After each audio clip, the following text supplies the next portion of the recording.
दोस्तों नमस्कार। आज फिर से हम लोग एक नए विषय पे हमारे मित्र रंजीत के साथ उपस्थित हैं। आज जो हमारा विषय है वह है रिश्तों पर आधारित। रिश्ते कई तरह के होते हैं।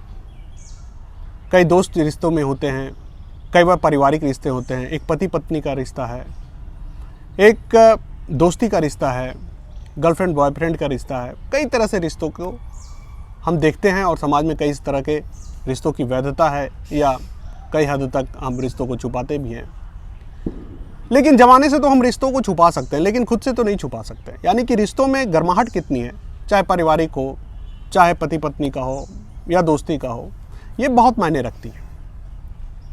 और रिश्तों में अगर गर्माहट कम जाती है तो फिर वे रिश्ते जिसे हम इंजॉय करते हैं, जो हमारे लिए सुख का आधार होता है, वो हमारे ऊपर बोझ बन जाता है। तो आज इसी विषय पे हमारी बातचीत केंद्रित होगी और मुझे पूरा उम्मीद है कि आपको ये बातचीत बहुत पसंद आएगी। चैनल को अगर आप लोगों ने सब्सक्राइब नहीं किया है तो ज़रूर करें और अपना कमेंट भी ज़रूर करें। तो आइए परिचर्चा की शुरुआत करते हैं। स्वागत है रंजीत आपका डॉक्टर अजय स्पीक्स में। ज्योतिषी के नज़रिए से जो रंजीत रिश्तों को जो ग्रह नक्षत्र के नज़रिए से कैसे देखा जाता है या कैसे उसको समझा जाता है, इस पर थोड़ा सा प्रकाश डालें। उसके बाद हम आगे की बातचीत हम शुरू करेंगे। देखिए, चूँकि हम लोगों ने एक सीरीज किया था सारे ग्रहों को लेकर, उसमें हम लोगों ने चर्चा किया था शुक्र के विषय में कि शुक्र कहीं ना कहीं आपके रिलेशंस को दिखाता है, कंफर्ट को दिखाता है, आपके अपोजिट पार्टनर या फिर शादी को दिखाता है। तो शादी भी एक रिलेशनशिप है। तो इस अगर ग्रह के हिसाब से देखेंगे तो आपका रिलेशन कैसा होगा, क्वालिटी ऑफ द रिलेशनशिप क्या है, ये तय करेगा शुक्र करेगा तय। अच्छा, तो अगर हम आपका जो एक सवाल था कि हम कैसे देखेंगे, तो इसको शुक्र से देखते हैं। और अगर कुंडली के भाव में देखें तो इसको सप्तम भाव से देखते हैं। सातवां घर आपके जस्ट अपोजिट होता है। फर्स्ट घर आप है तो सातवां घर आपके सामने का घर है। तो इसको हम सातवें घर से देखते हैं। अगर राशि के हिसाब से देखें तो लिब्रा साइंस के देखते हैं, तुला राशि जी। तो ये तीनों चीज़ें आपको ये तय करती हैं जीवन में कि आपका रिलेशन कैसा होने वाला है अपने से अपोजिट के सामने। अच्छा, तो ये जो तीनों चीज़ आपने बताया, ये किस तरह के रिलेशन में ज़्यादा काम करता है? एक जो पति पत्नी का होता है या भाई बहन का होता है या माता पिता का होता है या माँ बेटे का होता है, सारे रिलेशन पे इनका असर होता है? नहीं, ये मैंने कहा अपोजिट रिलेशनशिप। तो अपोजिट रिलेशनशिप में ये कई दफ़े ज़्यादातर काम करेगा। आपका एक तो पति पत्नी का तो है ही, प्लस आप कई बार किसी से इमोशनल जो अटैचमेंट होता है आपका अपोजिट सेक्स के साथ में, उस पे इसका काम होता है। और तीसरा होता है आपके बिजनेस में, जो पार्टनरशिप का जो बिजनेस चलता है, जहाँ पे 2 लोग मिलके काम कर रहे हैं या 3 लोग मिलके काम कर रहे हैं, ये उसको अधिक जो है वो दिखाएगा आपका लिब्रा साइन, आपका सातवां घर और आपका शुक्र। ये तीनों उसके लिए है। अच्छा, अब मान लीजिए किसी का रिश्ता बहुत ठीक ठाक ना चल रहा हो, क्योंकि वो तो महसूस हो जाता है, तो क्या उस रिश्ते से निकल जाना ठीक है ग्रह नक्षत्र के कि वो और आपके लाइफ को पीछे ले जाएगा? ऐसा होता भी है या फिर उसको ठीक करने का भी जरिया है? बिल्कुल। आपका देखिए, ये तो आप ही के दौर में नहीं, शुरू से ही रहा है ये कि अगर आपके साथ कुछ ना कुछ अगर प्रॉब्लम हो रही है, रिलेशंस को लेकर हो रही है, तो आपको समझना पड़ेगा पहले। देखिए, रिलेशन बेसिकली एक तो हमको लगता है कि हम किसी संबंध में चले गए तो वो हो गया काम, वहीं तक का काम है। उसके बाद का जो प्रयास है, उसके बाद का जो एफर्ट है, हम उसको छोड़ देते हैं। लेकिन रिलेशन उसके बाद ही शुरू होता है। अगर हम ज्योतिषीय रूप से देखें तो उसके बाद शुरू होता है। क्यों, मैं इसका एक कारण बता रहा हूँ। मैंने कहा कि हम सातवें घर और सातवीं राशि से संबंध को देखते हैं। तुला राशि जी। तुला क्या है? तराजू। यानी कि ये जो संबंध है, हमेशा उसको बैलेंस करने की ज़रूरत पड़ती है जी। और जहाँ पे तुला राशि है, जहाँ पे तराजू है, वहाँ पे तो डिफ़िकल्टीज बहुत है। थोड़ी सी हवा भी चली तो एक पल्ला जो है आपका नीचे हो जाएगा। बिल्कुल।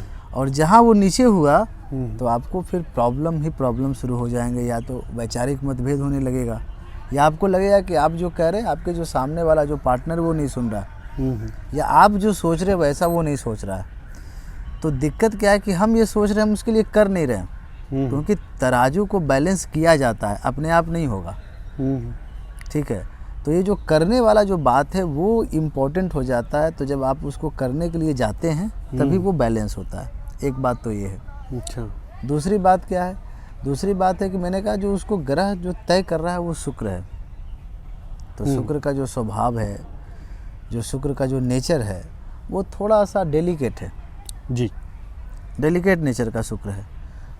तो डेलिकेसी अगर आपके रिलेशनशिप में नहीं रह रही, अगर हरासमेंट आ गया, आपको थोड़ा सा पजेसिवनेस हो गया, ओवर पजेसिवनेस हो गया, आप उसमें थोड़े से एग्रेसिव हो गए, एग्रेशन आने लगा आपके रिलेशन में, तो आप देखते हैं कि अगर दो व्यक्ति हैं, दो पति पत्नी हैं, कोई एक भी व्यक्ति बहुत एग्रेसिव हो जाता है तो उसके रिलेशनशिप में वो क्वालिटी ऑफ द मैरिज ख़राब हो जाता है। ऐसा मैं नहीं कह रहा हूँ कि अगर एक व्यक्ति एग्रेसिव हो जाएगा तो उसकी शादी टूट जाएगी। क्वालिटी ऑफ द मैरिज शुक्र तय करेगा कि आपकी क्वालिटी क्या है। तो जो शुक्र का अपना स्वभाव है, अगर वो फॉलो करते हैं आप दोनों लोग, तो आपका रिलेशनशिप ठीक चलेगा। फॉलो नहीं करते हैं तो रिलेशनशिप में प्रॉब्लम रहेगी। जी।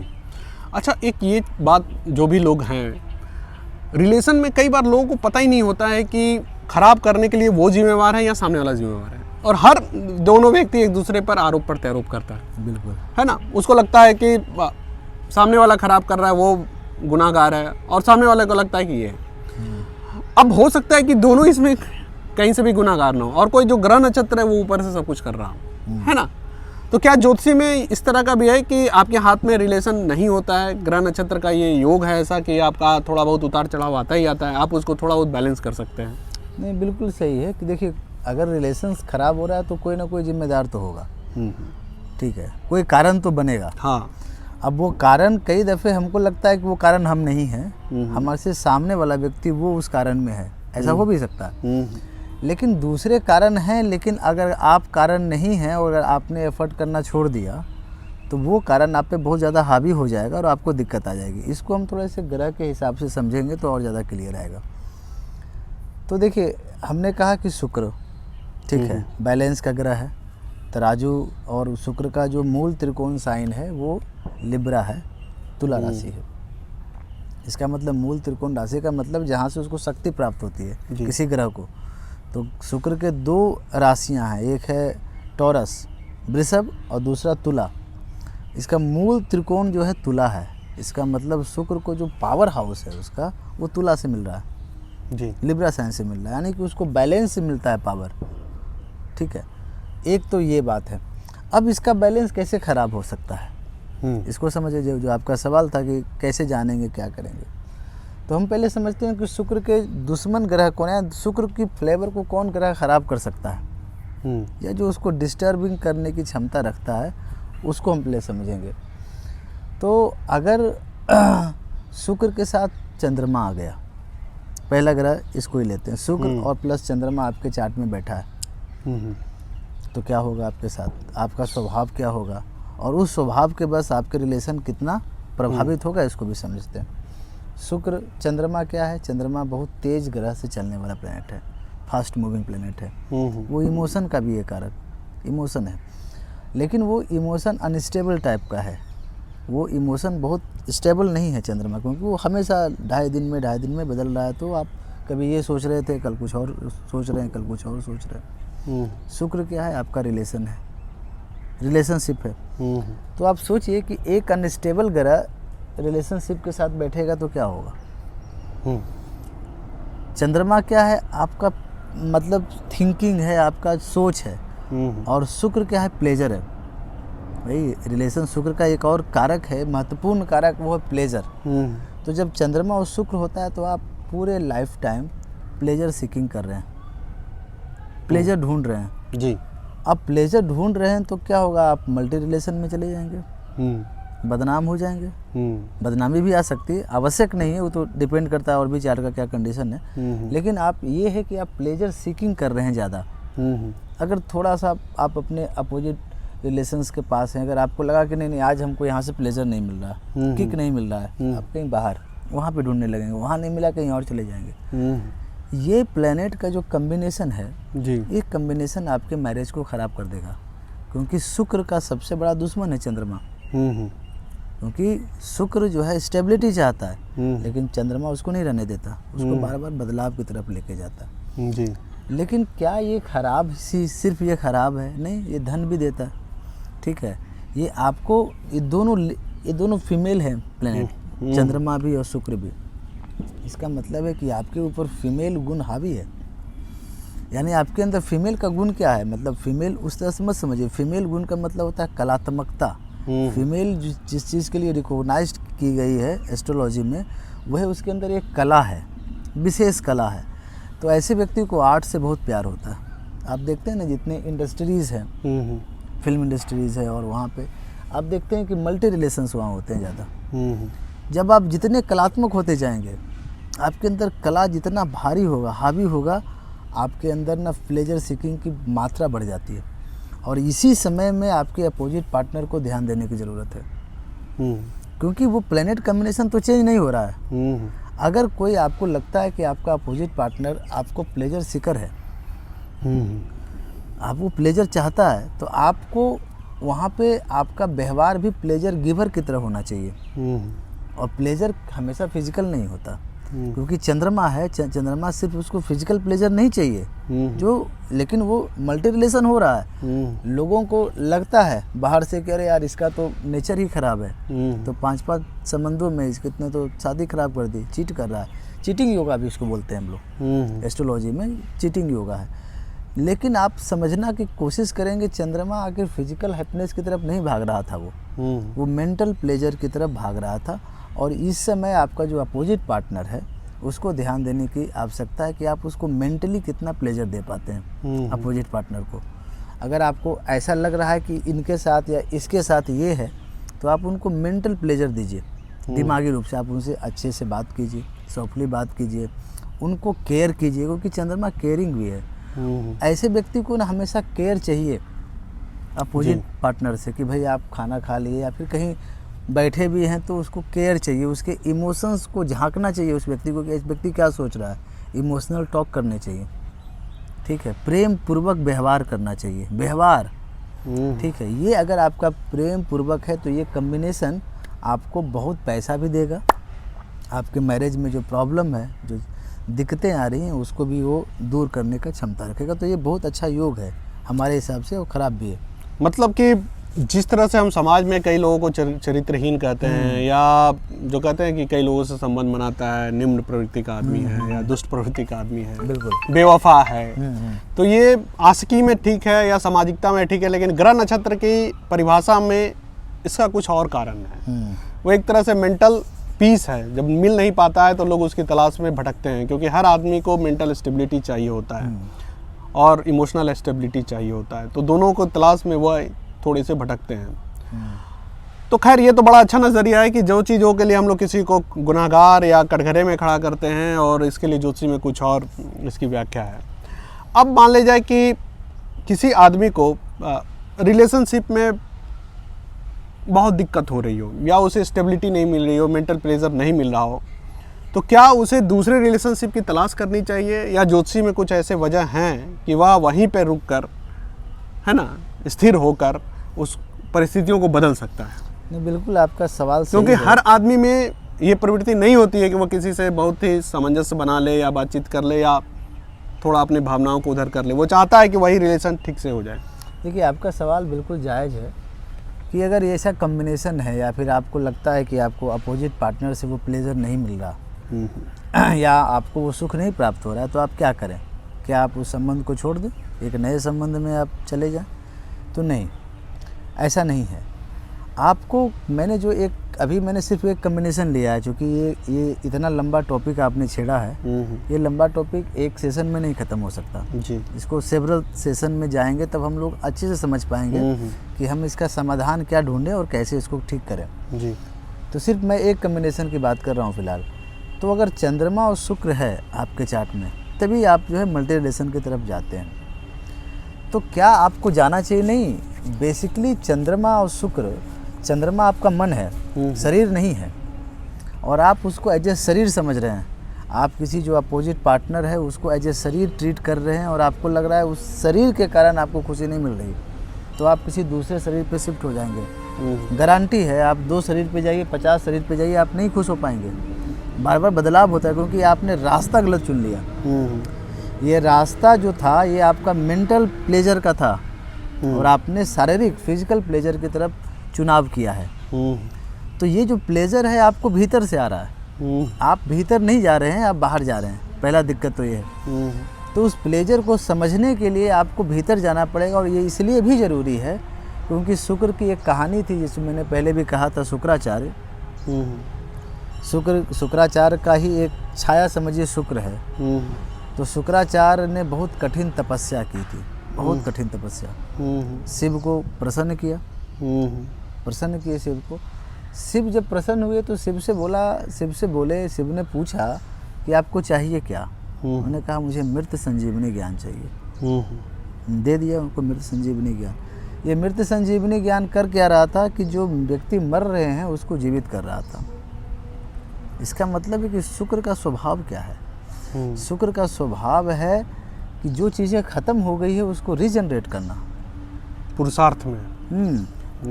ये रीजनरेशन की एनर्जी है। जैसे एक बीज हमने लगा दिया, वो बीज जो है पेड़ बन गया, तो वो बीज जो है शुक्र है, बीज कारक। यानी उसके अंदर एक पेड़ छिपा था, हमको नहीं मालूम था लेकिन जब हमने बीज को लगाया तब मालूम चला कुछ सालों के बाद, ये तो एक विशाल पेड़ है, बरगद का पेड़ निकल गया ये। तो उस बीज को जब आप नहीं समझते तो फिर आप ना शुक्र को नहीं समझ रहे हैं, आप शुक्र को एज ए प्लेजर समझ रहे हैं। प्लेजर नहीं है वो, प्लेजर का बीज है वो। तो अगर आप उस बीज को भीतर ढूंढना पड़ेगा, और ढूंढने की कला कहाँ से आएगी? वही आपको फॉलो करना पड़ेगा जो शुक्राचार्य ने किया, तपस्या, ध्यान। चीज़ों को समझने के लिए वो भीतर गए, बाहर नहीं चले गए। ऐसा नहीं कि दौड़ रहे थे, दौड़ते दौड़ते पहुंच गए शिव के पास, अब बोले कि भैया हम तो 5 साल से जो है दौड़ ही रहे हैं, अब हमको दे दीजिए ज्ञान। वो बैठ गए एक जगह किसी घने जंगल में। वो बैठना एक संकेत है। इसका मतलब है आपको भीतर जाना पड़ेगा, उस प्लेजर को ढूंढिए भीतर, और वो मालूम चलेगा कि वो प्लेजर जिसको आप ढूंढ रहे थे शरीर में, वो प्लेजर आपके भीतर कहीं ना कहीं है। मालूम चलेगा, अरे आप तो अच्छा लिखते हैं, जिनका शुक्र और चंद्रमा साथ में, वो अच्छा लिख सकते हैं, वो अच्छा डांस कर सकते हैं, वो अच्छी पोइट्री जो है कर सकते हैं, वो अच्छा चित्रकारी कर सकते हैं, वो कला का योग है। तो कला समझिए, 2 फीमेल प्लेनेट, 2 फीमेल शक्ति आपके पास आई है। तो वो शक्ति क्यों आई है? क्योंकि आप रचनात्मकता को ज़्यादा बढ़ा लीजिए। तो अगर आपको ऐसी दिक्कत आ रही है कि प्लेजर नहीं मिल रहा है, तो आप अपने रचनात्मकता को बढ़ाइए, कवि बन जाइए, लिखने लगिए, पोएट्रीज को पढ़िए, नृत्य को देखिए, नृत्य सीखिए। तो अपनी एनर्जी को उस डायरेक्शन में मोड़ दीजिए जिस डायरेक्शन के लिए आपको ये प्लेनेट का कम्बिनेशन दिया गया है। ये प्लेनेट का कम्बिनेशन आपको प्लेजर सीकर क्यों बना रहा था? क्योंकि आपको प्लेजर चाहिए, और प्लेजर तो भीतर था ना, डांस में था प्लेजर, आपको लिखने में था प्लेजर। तो आपने तो उस प्लेजर को कहीं वो देखा ही नहीं, ढूंढा ही नहीं, तो आप ढूंढ रहे थे बाहर कहीं जाके। तो फिर आपको तो मल्टी रिलेशंस और आपके शादी में दिक्कत तो आनी आनी थी जी। तो ये समाधान भी है, ये रास्ता भी है। एक तरह से अगर एक नज़रिया इसको देखने का बोले तो एक नज़रिया ऐसा बनता है कि यह एक तरह से मृग तृष्णा है, जिसकी तलाश में आप टहलते रहेंगे, आपकी ऊर्जा जाएगी, समय जाएगी, आपकी अस्थिरता जाएगी, और वो मिलने वाली नहीं है। या थोड़े समय के लिए आपको लगेगा कि मिलने वाला है, अब मिलने वाला है, और आप उसी तलाश में और आप भटकते रहेंगे। तो इसकी तलाश ना बाहर छोड़कर या शरीर पे छोड़कर आपको अंदर तलाशनी चाहिए, अंदर तलाश, क्योंकि अंदर झांकना चाहिए, अंदर ही है वो। और उसमें जो अस्थायित्व और शांति मिलेगी वो ताउम्र की मिलेगी। यानी वो ऐसा आपको मतलब ऐसे तालाब मिलेंगे जो कि कभी सूखेगा नहीं, जिससे जब चाहे आप पानी पी सकते हैं, और वो आपका होगा, पूरा अधिकार होगा, स्टेबिलिटी का, स्टेबिलिटी होगी। तो क्या आप बातचीत को और आगे बढ़ाएं हम लोग, या आज के इस एपिसोड में इतना ही रहने दें, अगले कड़ी में फिर हम लोग बातचीत करें? एक आध सवाल हम और ले सकते हैं, आखिरी सवाल। ठीक है, तो अब ये बताइए कि कोई ग्रह नक्षत्र में ऐसा विकल्प है, उपाय है जिससे इसको ठीक किया जा सकता है? अगर हम इस कम्बिनेशन की बात करें पार्टिकुलरली, अगर हम इस कम्बिनेशन की बात करें कि अगर आपके दिमाग में बार बार ख्याल प्लेजर सीकिंग का हो रहा है, और आपको बार बार कहीं और जाने का मन कर रहा है, एक रिलेशन को छोड़ के दूसरे को छोड़कर तीसरे, आगे के मूवमेंट करने का मन कर रहा है आपको, तो आप समझ लीजिए कि इसका उपाय है आपके पास। इसका उपाय आपके घर के पानी में है, समझ गए? पानी में इसका उपाय है, क्योंकि चंद्रमा पानी है और शुक्र आपका प्लेजर है, शुक्र आपका रिलेशंस है। इसका मतलब है कि आप पानी अच्छे से नहीं पी रहे हैं, आप पानी ना शांत चित्त से नहीं पी रहे हैं, अशांति है जब आप पानी पी रहे होंगे। हम्म, तो आप पहले तो पानी पीने का समय चेंज कीजिए। आपको फर्स्ट ड्रिंक ऑफ वाटर जो लेना है वो 3 बजे से 4 बजे के बीच में लेना है। वो केतु के समय में लेना है। जो केतु का समय है उस समय आपको पानी पीना पड़ेगा, फर्स्ट पानी। इसको करके देखिए आप 5 दिन, 10 दिन, 15 दिन ब्रह्म मुहूर्त में जब सूर्य निकला नहीं है तब पानी पीजिए। ठीक है, पानी पीजिए, बैठ के आराम से पीजिए पानी। उसके बाद जिस समय आप पानी पी रहे हैं उस समय आपके अंदर में एक बैलेंस का भाव लाइए, शुक्र को लाइए। पानी पीने समय आप ऐसा सोचिए कि आप ना पानी पीते पीते आप बैलेंस हो रहे हैं। आपके अंदर एक तराजू का जो बैलेंस पार्ट है वो आपके अंदर क्रिएट हो रहा है। तो होगा क्या, ये दोनों ग्रह आपस में मिल जाएंगे और आपको समाधान मिलेगा। कभी भी खड़े होकर पानी ना पिए, क्योंकि शुक्र जो है कंफर्ट है, तो कंफर्ट होकर पानी पीजिए। ऐसे लोग मैं आपको दावे के साथ कहता हूँ वो कंफर्ट होकर पानी नहीं पीते। वो चलते चलते पानी पीते हैं, बोतल से पानी पीते हैं, जल्दीबाजी में पीते हैं पानी। शांत चित्त होकर समय देकर जब भी पानी पिए 2 मिनट से 3 मिनट का समय दीजिए पानी पीने में। 1 गिलास पानी पीजिए थोड़ा समय लेकर। जितना आप समय लेते जाएंगे शुक्र आपका उतना बेहतर होता चला जाएगा। और ये कम्बिनेशन आपको, और इवन देन सोने से पहले, खाने के तुरंत बाद पानी ना पिए, थोड़ा सा समय लीजिए, पानी को पीजिए जैसे आप प्रसाद पी रहे हों, किसी अमृत का पान कर रहे हों। पानी को अमृत समझिए, क्योंकि अमृत संजीवनी की तरह समझिएंगे तो वो जो कम्बिनेशन है आपको पैसा भी देने लगेगा। और अगर पैसा नहीं आ रहा है तो इसका भी एक बहुत बड़ा उपाय मैं आपको बता रहा हूँ कि आप पानी कैसे पी रहे हैं, क्योंकि पानी के अंदर जो मेमोरी है वो सबसे ज़्यादा है।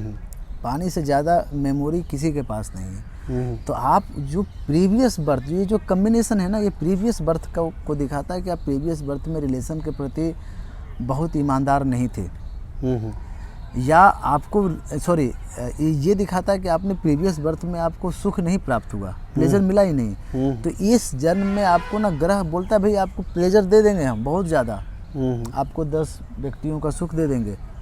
तो आप ना उसी को कंटिन्यू करना, मतलब आपको जब मिलता है तो आप उसको बैलेंस नहीं करते हैं, आप उसको और बढ़ाते चले जाते हैं, तो जो कि खराब हो जाता है। तो आपको बढ़ाना नहीं है। और कमेगा कैसे, कमाने का सिर्फ एक ही सोर्स है, क्योंकि प्लेनेट समझिए, एक जगह शुक्र, एक जगह चंद्रमा। चंद्रमा पानी है, और चंद्रमा पानी कौन सा पानी है, चंद्रमा इज अ प्योर वाटर। तो आप पानी पिए तो प्योरिटी की तरह, और चंद्रमा जो मूल स्वरूप है वो शांत पानी है। अब पानी हिल रहा है, बोतल से ऐसे हिल रहा है, पानी पी लिए। हिलता हुआ पानी नहीं, जब पानी आप गिलास में डालेगा पानी को शांत होने दीजिए। अशांत पानी पिएंगे आप अशांत हो जाएंगे, ये गारंटी है। शांत पानी पिएंगे आप शांत हो जाएंगे, समझ रहे हैं। तो आपको ना पानी पीने का जो टैक्टिस है, जो उपाय है, जो एक सॉल्यूशन है, इसको आप एज ए सॉल्यूशन की तरफ इस्तेमाल कीजिए, तो आप पाएंगे कि आपके लाइफ में परिवर्तन आएगा। वो परिवर्तन डेट विल बी स्टेबल, वो कोई टेम्पररी नहीं है कि 2 दिन के लिए आप हो गए स्टेबल और फिर नहीं हो गए। तो पानी पीने की कला सीख गए तो कहा जाता है कि अगर आपने पानी पीना सीख लिया तो आपके जीवन की सारी समस्याएं दूर हो गई। तो पानी पीना सीखिए, पानी पिया नहीं जाता, उसको सीखने की कला है वो। तो एज ए आर्ट अगर आप उसको लेंगे तो ये आपका कम्बिनेशन अच्छा हो जाएगा। तो हमारे देखने वालों को हम बता दें कि ये बातचीत की पहली कड़ी है। अगली कड़ी में भी हम इसी विषय पे रहेंगे और कुछ अलग नज़रिए से बात करेंगे। और मुझे पूरा विश्वास है कि आप भी अपने रिश्ते में ये बातचीत में जो बातें बताई गई, अगर उस पर अमल करेंगे तो निश्चित रूप से आपके जीवन में भी बदलाव आएगा, आपके रिश्तों में भी गर्माहट आएगी, और आप महसूस करेंगे कि वो बातें बदल रही है जिनसे आपको चिढ़ थी या एतबार था। आपको ये बातचीत कैसी लगी ज़रूर बताइए कमेंट करके। अच्छा लगा होगा तो लाइक भी ज़रूर करिएगा। मिलते हैं फिर इसी तरह से किसी महत्वपूर्ण प्रस्तुति के साथ। धन्यवाद।